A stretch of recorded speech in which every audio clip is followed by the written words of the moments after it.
আসসালামু আলাইকুম দর্শক, আমি তাজমিন কিচেনে আপনাদের স্বাগতম। কেমন আছেন সবাই? আশা করি সবাই ভালো আছেন। আমিও আলহামদুলিল্লাহ ভালো আছি।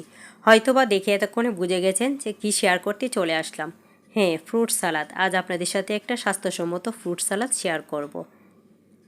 এর জন্য এখানে আমি ফ্রুটগুলো সবগুলি কেটে রেডি করে নিয়েছি। একটা বাটিতে এখন সবগুলি আমি এক এক করে ঢেলে দিব।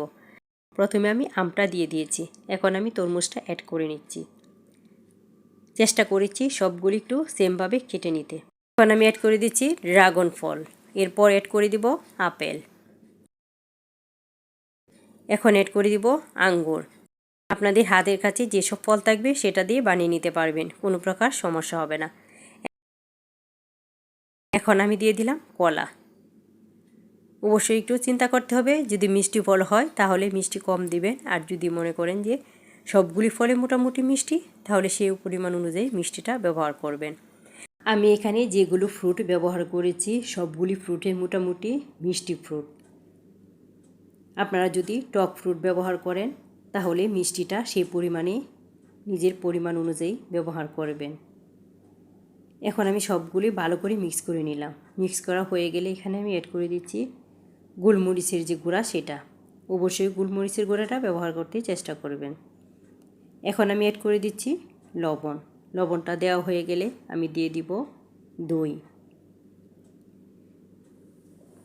দইয়ের পরিবর্তে আপনারা যে কোনো ক্রিমও ব্যবহার করতে পারবেন। হাতের কাছে যদি দই থাকে দই বা ক্রিম ব্যবহার করে নেবেন। দইটা দিয়ে এখন সবগুলো উপকরণ আবারও ভালো করে মিক্স করে নিচ্ছি। যখন ভালো করে মিক্স করা হয়ে যাবে এরপর আমি এখানে দিয়ে দিব মধু।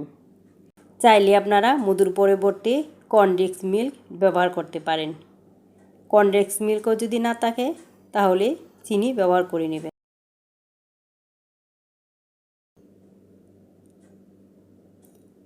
মধুটা দিয়ে এখন আমি ভালো করে মিক্স করে নিচ্ছি।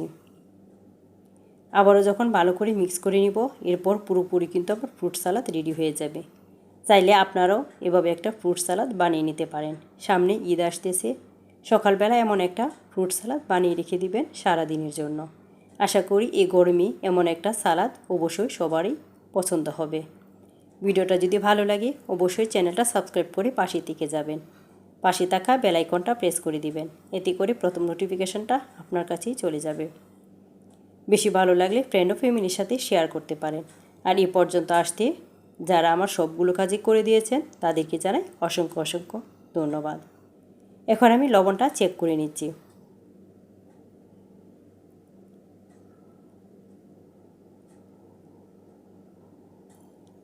আর একটু লবণ আমি অ্যাড করে দিচ্ছি। আমার কাছে মনে হলো যে লবণটা কম, তাই আমি আর একটু লবণ অ্যাড করে দিলাম।